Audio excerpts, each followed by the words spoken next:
Olá pessoal, bom dia aí a todos, bom dia, ótima segunda-feira. Hoje começa mais uma semana útil, né?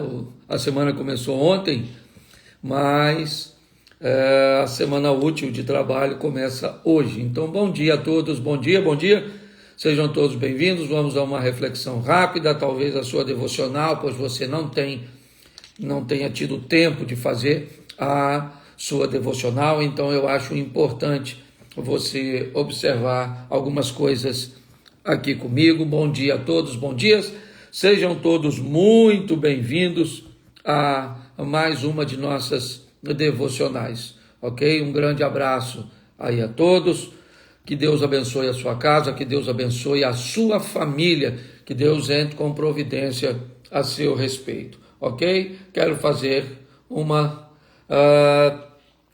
reflexão rápida com vocês, porém é importante que você pegue aí uma caneta, um lápis, tá certo? Um pedacinho de papel e nós vamos conversar rapidinho, uma reflexão que talvez possa te ajudar e ser muito abençoadora para você durante esta semana. O pessoal está sendo comunicado que a live começou.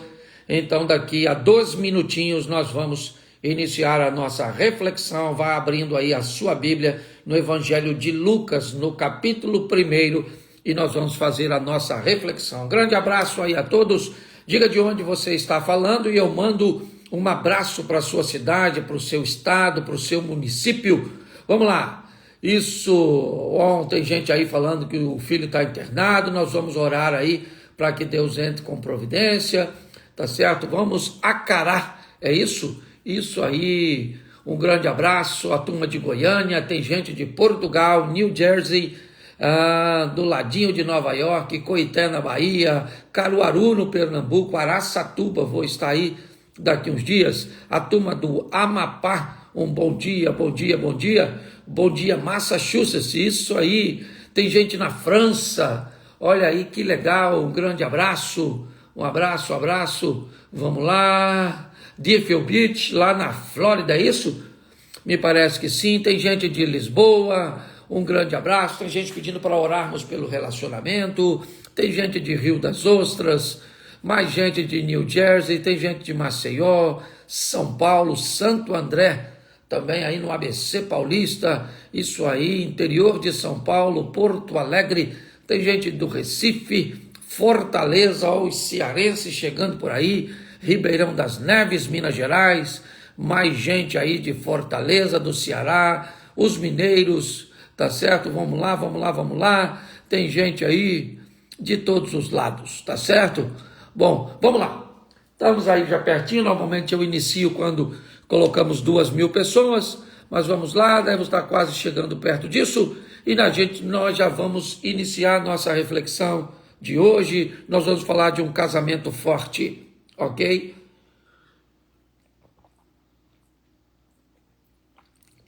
Casamento forte é o nosso tema. Campos dos Goitacazes, lá no norte do Rio de Janeiro, tem gente de Boa Vista, Rio Verde, Jaguaruna, é isso? Pindamonhangaba, isso aí, Jaguari, em Mato Grosso do Sul, tem gente de Portimão, lá no Portugal, Vassouras, no Rio de Janeiro. Vamos lá, gente, Lucas capítulo 1, a partir do verso 26, narra a seguinte história. No 6º mês, o anjo Gabriel foi enviado por Deus a uma cidade da Galiléia chamada Nazaré, a uma virgem desposada com um homem cujo nome era José, da casa de Davi. O nome da virgem era Maria. Vindo o anjo, disse a ela: salve, agraciada, o Senhor é contigo e bendita és tu entre as mulheres. E vendo-o, ela turbou-se muito com sua palavra e considerava que saudação seria esta. Então disse-lhe o anjo: Maria, não temas, porque achaste graça diante de Deus. Eis que no teu ventre conceberás e darás à luz a um filho, e chamará o seu nome de Jesus. Vamos orar? Pai, em nome de Jesus, abençoa cada lar, a cada ambiente, agora onde os teus filhos estão, pois eles são a representação do teu reino, a manifestação do teu poder. Pelo poder do nome de Jesus, abençoa a mente, abençoa o corpo, abençoa, ó Pai, a alma de cada um de nós. Abençoa os nossos filhos, para aqueles que o têm, os nossos cônjuges, para aqueles que são casados, a nossa família, para aqueles que têm, e também abençoa aqueles que sequer foram capazes de conhecer um familiar, mas independente de quem seja, são alcançados por tua graça e por tua bênção. Pelo poder do nome de Jesus. Amém. Preste atenção, essa é uma das histórias mais fortes quando o assunto é casamento. Uma menina nova chamada Maria, prometida em casamento com um homem um pouco mais velho, chamado José, um belo dia recebe a visita de um anjo que anuncia a ela uma gravidez aparentemente impossível. Ela vai ser a primeira mulher na face da terra a engravidar sem a necessidade de um espermatozoide. Não há outro caso, certo, desse tipo. Nem mesmo Adão e Eva vão viver o mesmo modelo, né? Eles são criados. Jesus é gerado como qualquer outro ser humano, porém, sem a necessidade da intervenção de um homem ou de um relacionamento sexual. Não vai ser necessário, e é isso que o anjo tenta explicar à jovem Maria. Maria aceita o propósito, apesar de confuso, apesar de estranho, apesar de perigoso, e havia muitas coisas envoltas naquela proposta de Deus para ela, né, anunciada pelo anjo. Maria aceita e diz: cumpra aqui está a tua serva, e eu estou pronta para isso. O que nós vamos descrever é a mentalidade de Maria, é a sua maturidade. Ela não é uma senhora, ela é uma moça, uma menina, ainda uma jovem, porém com um nível de maturidade muito grande, certo? Capaz de receber um anjo, de conversar, de não entender muito aquilo que está sendo anunciado a ela, né? Mas ela está pronta a aceitar. Quando olhamos para o pai da fé, Abraão, a história é num ambiente diferente, mas traz consigo a mesma conotação. Sai da tua terra, da tua parentela, vá para uma terra que eu te mostrarei. Você tem uma esposa estéril, mas eu vou te dar filhos, vou fazer de você uma grande nação, vou abençoar os que te abençoarem, e há toda uma proposta envolta nisso. Tá certo? Então essa é a mulher que vamos encontrar neste relacionamento. Jovem, virgem, madura. Se alguém tentar tirar a virgindade dela, né? Como eu já ouvi determinadas escolas e vertentes, tá certo? É um pouco complicado quando nós vemos pessoas fazer isso, porque seria realmente, aparentemente, aos olhos dos homens, né? E não aparente, verdadeiramente aos olhos dos homens, impossível alguém engravidar sem um espermatozoide. Não há essa possibilidade, ok? Então, por isso, Deus entra em cena. Cuidado com esse tipo de questionamento. Alguns teólogos vão dizer que a palavra tinha apenas a conotação de que ela era nova, de que não era virgem e todas essas coisas, mas isso acontece para que se cumpra uma profecia. E se você olhar lá, certo, na semente da mulher que feriria a cabeça da serpente no início, ou se você vai ver no sonho de Nabucodonosor, interpretado por Daniel, onde diz que uma pedra cortada sem a necessidade da mão humana cai nos pés de um reinado, desmoronando e constituindo um novo reinado. Me parece que a pedra que é Cristo, cortada sem a necessidade da mão de um homem, da intervenção de um homem, ok? Então nós temos uma série de fatores, não dá para pegar um texto isolado e criar uma tese quando o assunto é Bíblia. Mas o mais importante não é isso, é a outra ponta dessa corda. O que será que tem na outra ponta dessa corda? Será que apenas uma pessoa é suficiente para manter um casamento de verdade, satisfatório, né? Será que dá para entrarmos no ambiente conjugal e vivemos, né, numa postura unilateral, onde só um cede, onde só um fala, onde só um ouve, onde só um obedece, onde o desejo de apenas um é atendido, é tudo na sua hora, é tudo do seu jeito, somente são os seus parentes, a prioridade é toda você? Bom, do outro lado dessa corda, nós vamos encontrar em Mateus, logo no início do Evangelho de Mateus, o noivo de Maria, José. José era um homem que notou que Maria estava grávida, que sabia que o filho não era dele, que não quer causar escândalo, não quer se expor à vergonha, não quer expor Maria à vergonha. A postura de José é uma postura bem equilibrada. E nesse ambiente, José então, vai mostrar que na outra ponta dessa corda tem um homem maduro, equilibrado, coerente, confuso, se sentindo traído, com o propósito de ir embora, certo? É importante entender que a gravidez de Maria, ela abalou muito a José, certo? Só que José não é o cara do escândalo, José não é o cara da exposição, José é um cara que é capaz de ponderar, de pensar, de refletir. E talvez essa seja a dinâmica do sucesso do casamento de José e de Maria. A união de duas pessoas que são diferentes, que entendem o valor de sua individualidade, mas que resolveram agir de forma madura.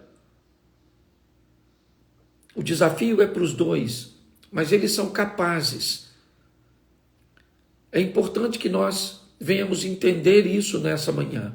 Ah, pastor, como é que eu faço para mudar meu casamento? É muito difícil. É muito difícil uma pessoa só mudar seu casamento. Mas por quê, pastor? Por falta de fé? Não. Porque por mais que você tenha fé, a minha pergunta é, até onde ela vai no livre-arbítrio do outro indivíduo? Quando você usa a fé para realizar determinadas coisas, me parece que é um pouco diferente usar a sua fé para mudar alguém que não quer mudança, principalmente no contexto do cônjuge. Por isso a escolha me parece ainda ser a melhor opção. Por isso saber escolher, ter um pouco mais de critério, ser um pouco mais conservadora ou conservador, é um grande desafio. Alguém usou um texto bíblico bem legal que eu ia falar mais à frente, mas pastor, a Bíblia não diz que um santifica o outro? Sim, é verdade isso. A Bíblia diz que a mulher crente não deve largar o marido descrente, um santifica o outro. Eu entendo perfeitamente isso. O grande desafio aqui é que a gente precisa entender se eu estou querendo levar meu cônjuge para o céu, ou se eu estou querendo transformar, ou que o meu cônjuge se transforme em alguém gentil, parceiro, amigo, agradável. A minha pergunta é só essa, certo? Se quando eu convivo com minha esposa e eu vou orar por ela, para que ela encontre a Cristo, para que seja salva, para que encontre a salvação, será que isso é suficiente para mim no que diz respeito a evangelista, no que diz respeito a alguém que me preocupo com a salvação? Eu diria que isso é o suficiente, mas como cônjuge não. Para mim, eu quero ter uma mulher educada, eu quero uma mulher que cumpra algumas tarefas que são necessárias para o bem-estar, para o meu bem-estar e dos meus filhos, da minha família. Eu quero uma mulher honesta, equilibrada, certo? Que cuide. Tem uma série de fatores, certo? Que vão além dessa questão de santificação e de ver minha esposa trilhar o caminho do Senhor e ir para o céu. Tá assim de gente, na igreja, junto com o cônjuge, os dois vão para o céu. Ele é um servo de Deus, ela é uma serva de Deus, mas a minha pergunta é: será que eles estão satisfeitos como cônjuges? Será que o relacionamento entre eles estão alinhados? Às vezes o relacionamento deles com Deus está alinhado, mas o relacionamento entre eles não está. E é disso que eu estou falando, certo? Eu estou falando de um equilíbrio que preste atenção, que veja o que está acontecendo no outro, que se preocupe com o outro. Você vê a maturidade do José, o perigo que Jesus está correndo.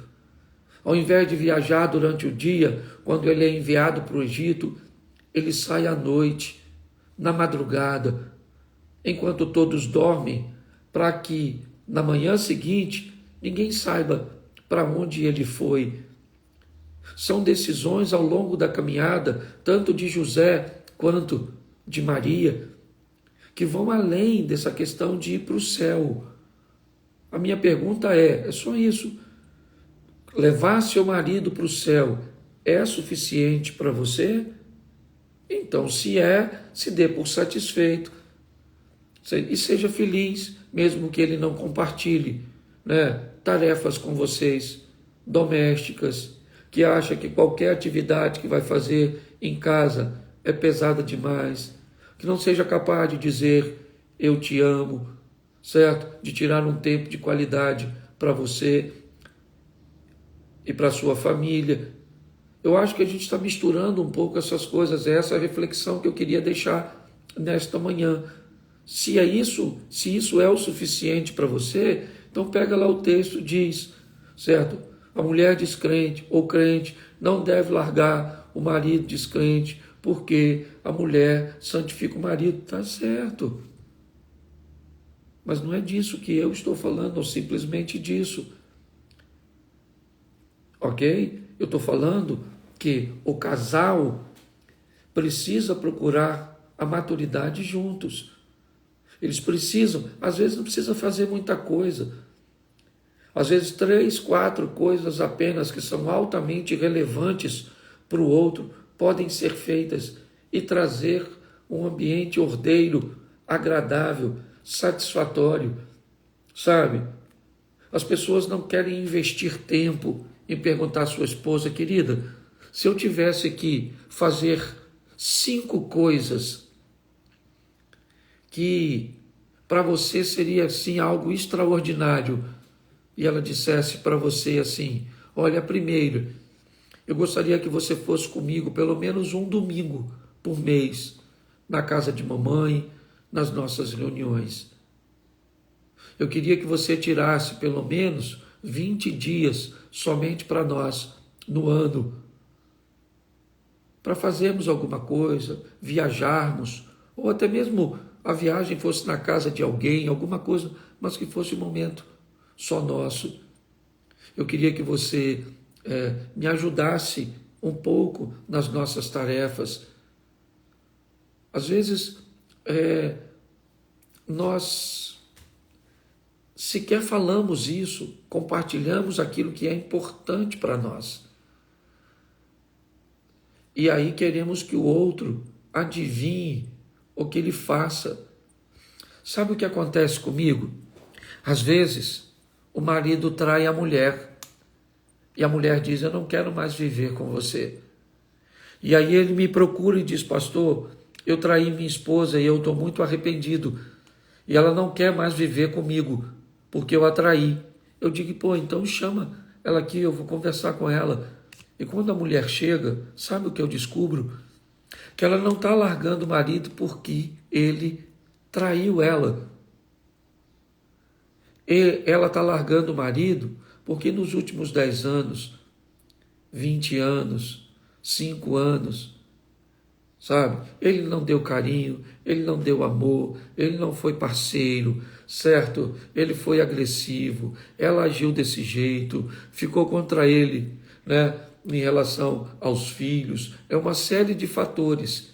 E aí agora ele acha, ela nem falou da traição. Ela diz, pastor, a traição, nosso casamento não estava bem.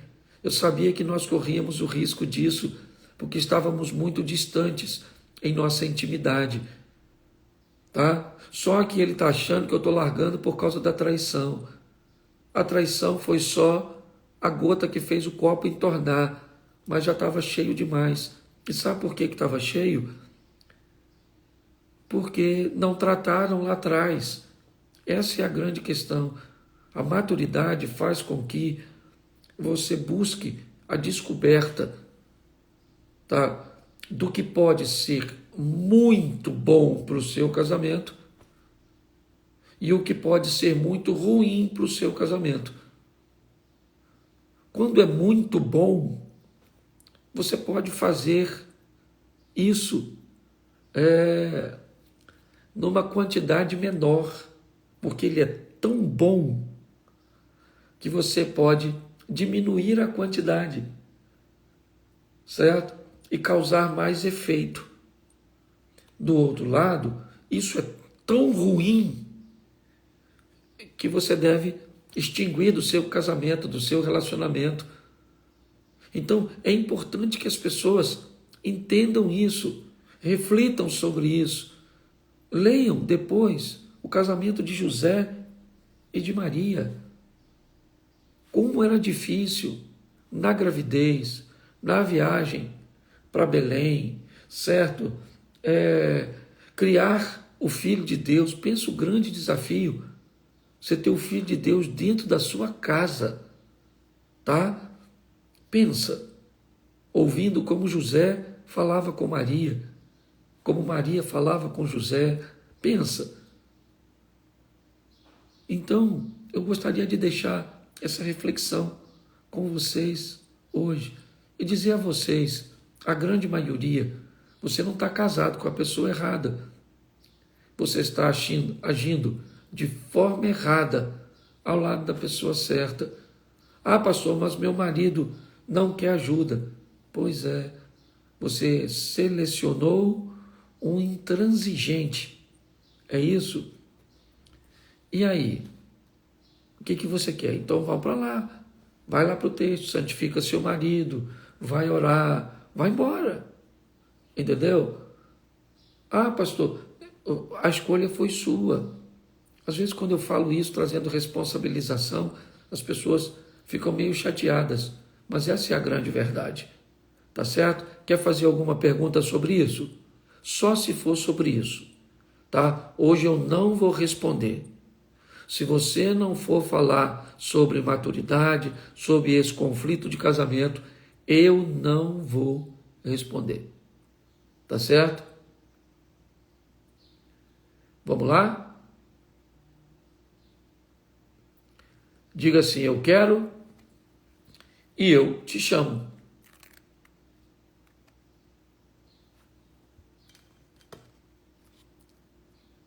Cássia Souza. Eu chamei alguém aqui. Deixa eu ver se entra, só um minutinho.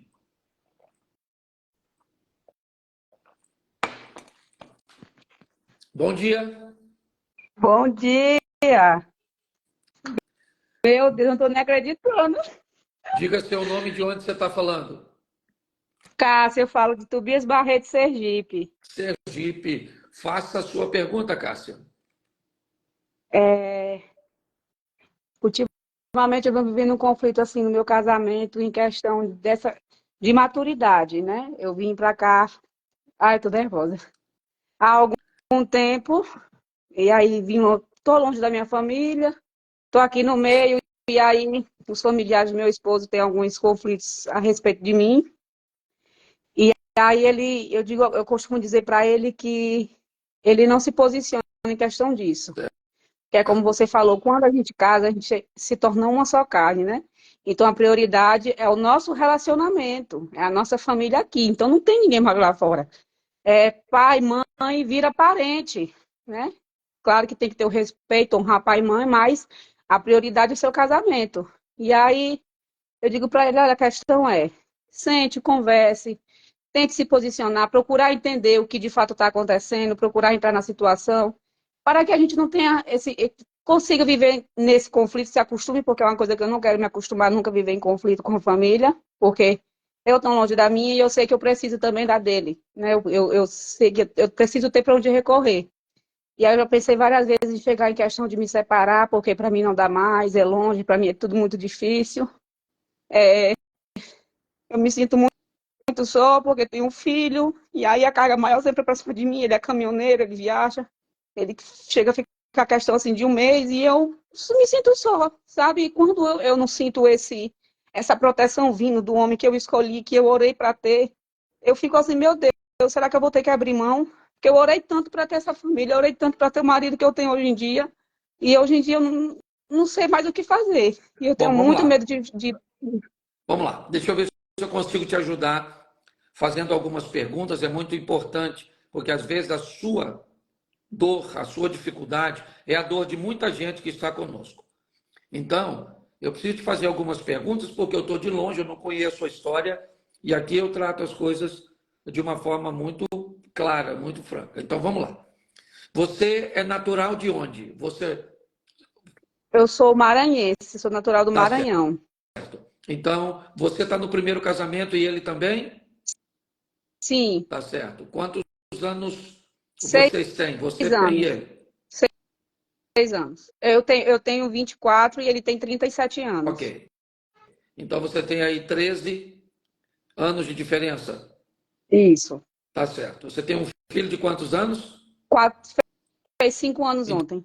Então você sai do Maranhão e vai para Sergipe, Isso. certo? Para ficar perto do contexto, da estrutura dele, da família Sim, dele. isso mesmo. Você mora na mesma casa, mora na mesma rua, mora no mesmo bairro que a Eu família? moro não, a família mora em outra rua. Eu moro separada. Eu Ok, moro então com ele só. a casa é diferente. Durante esse período de ausência do seu esposo como caminhoneiro, você recebe muita visita dos parentes, há muito desconforto no que diz respeito a Não, isso? não. Não. Então há um distanciamento. Tá? Isso. Isso. A família dele precisa dos recursos financeiros, ele tira recursos financeiros da sua família agora para ceder para os parentes? Também não. Hoje em dia não Tá mais. Hoje em dia não mais. Tá. E isso foi feito, então você está me descrevendo que ele já fez isso anteriormente, mas provavelmente por causa de algumas posturas suas, ele acabou não fazendo. Isso Então você já mesmo. está me falando de um homem que é capaz de mudar, tá certo?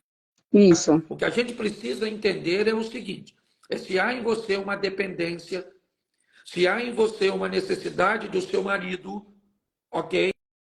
Ou se Sim, realmente ele é alguém que está distante. Tá certo? Agora vamos me sim. descreva. Aí, de tempos em tempos, ele, como caminhoneiro, é uma carga daqui para ali, outra para lá, tem que pegar aqui, certo? Sempre se apoiando em cargas. Então, é uma vida desafiadora, assim, para um marido. Então, a gente tem que ter cuidado quando nós vamos falar de alguém que tem uma profissão como seu marido. Não dá para Isso. botar uma carga muito grande sobre ele. Entendeu, Cássio? Ele não é um Isso. vagabundo. Ele não é um cara que está por aí, certo? À toa. Ele é um cara que está trabalhando. Só que se ele trabalha ou não, ele também tem que entender que ele tem uma mulher e que ele tem uma família. Tá certo? Isso. Então me descreva agora. Quando ele volta para casa, como é que funciona? Aí ele passa mais tempo na casa da mãe, com os parentes, com os amigos, ou passa mais tempo com você? Como é que funciona esse retorno dele? Eu passei, eu acho que questão de uns 3 anos nessa mesma tecla. Ronaldo, não é assim? Ronaldo, vamos mudar, fica mais aqui em casa, porque ele tinha essa mania de me deixar aqui, ir para casa da mãe, ficar lá até meia-noite, e eu aqui com o filho. E aí eu falei para ele, falei assim, quanto mais você faz isso, mais você está dando motivo para eles me rejeitarem mais ainda, porque eles vão saber que, dependendo de você estar comigo ou não, você não vai deixar de estar andando lá. Então, o que que eu queria? Dar um freio aí um pouquinho, faça eles entenderem e respeitar a sua mulher, a sua família, entendeu? Porque quando o nosso filho está comigo, ou quando ele também está comigo, eles não falam com ele de jeito nenhum, eles rejeitam, sabe? O nosso filho rejeitam a mim e rejeitam a ele. Então, vamos dar uma freada aí para não ter que o nosso casamento se acabar, porque você está valorizando mais sua família do que a mim mesma. Mas E aí você foi consegue entender por que eles te rejeitam? coisa de intriga, coisa de fofoca. E aí eu entendo e não entendo, porque eu acho que tudo é questão de conversa. Eu acho que se você senta, você tenta entender o que de fato está acontecendo, acho que tudo se resolve. E eu nunca tive essa oportunidade de sentar e conversar com os familiares, sabe? De fato, eu não sei nem o que realmente aconteceu. Eu só sei que começaram a rejeitar e pronto. É coisa complicada. Mas aí, hoje em dia, ele está dando mais uma freada. De uns 2 meses para cá, ele parou mais de estar convivendo mais com a família e deixando mais a gente aqui de lado, sabe? O que acontece é o seguinte, aí eu vou dar um conselho para ele, né? Talvez ele tenha acesso a essa live, ou você fale com ele, ou alguma coisa desse tipo. Ronaldo, a primeira coisa que eu quero dizer, eu quero parabenizar você, certo? Primeiro porque manter uma vida como a sua é um grande desafio, mas a sua profissão faz o nosso país funcionar, tá certo?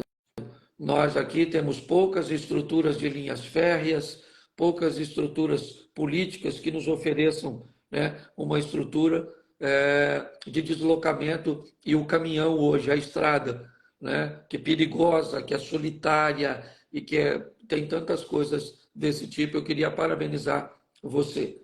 Segundo, parabenizar pela mudança, ok? Que sua própria esposa narrou.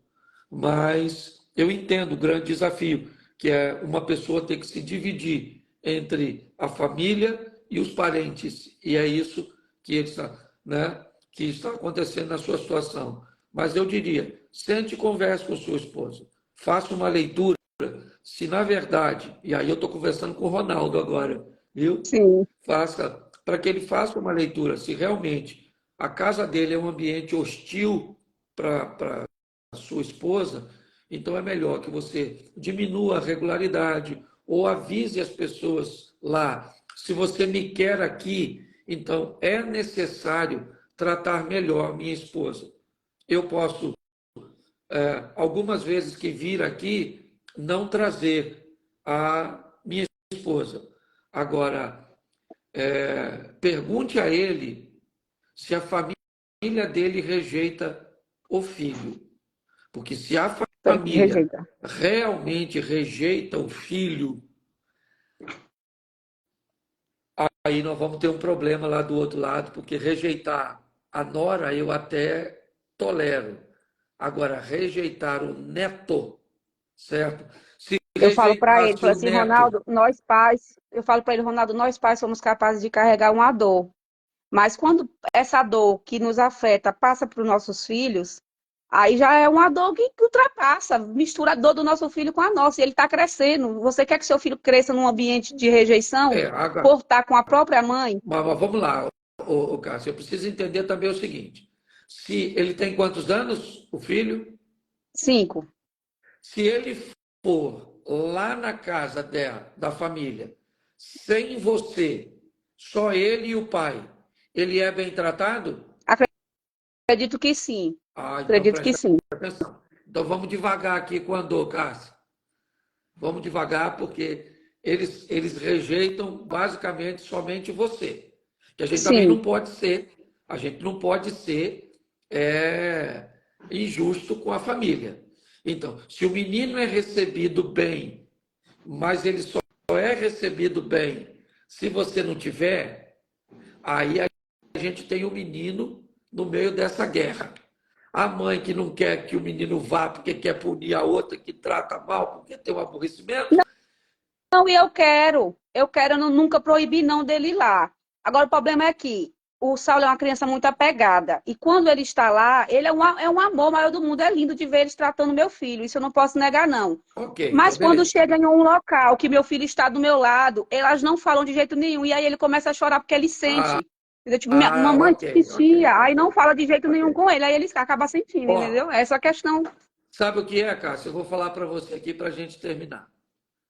Se você tivesse a conversa nesse pé, que você está comigo agora, com sua sogra, com cunhada, com cunhado, o que você precisa realmente é de um ambiente onde alguém intermediasse o diálogo e tudo isso se resolveria. Deixa eu orar para que você encontre este ambiente e essa solução. Vamos orar. Amém. Pai, em nome de Jesus, eu quero entregar a tua filha, sua casa, sua família, seu esposo. Protege o teu filho nessas estradas, o guardando de todo o acidente, do homem mau, ó Deus. Traga o teu filho sempre em segurança para casa. Abençoa o Saulo. Ó Pai, em nome de Jesus, entra com providência e restaura a comunhão desta família. É isso que eu te peço. Pelo poder do nome de Jesus. Amém. Glória a Deus. Um grande abraço, viu, Cássio? Amém. Vou pedir para Obrigada, você dar um tchau. clique aí no xizinho aí e Pronto, eu vou me obrigada. despedir da turma. Valeu, viu? A história de verdade, gente de verdade, vivendo seus desafios. A história da Cássia é a história de muitas famílias, certo? De muitos casamentos, ok? Onde, né, sogra, nora, filho está no meio de toda essa trama. Que Deus abençoe e que a resposta que dei a ela tenha ajudado você de alguma forma. Fique com Deus. Até amanhã. Graça e paz.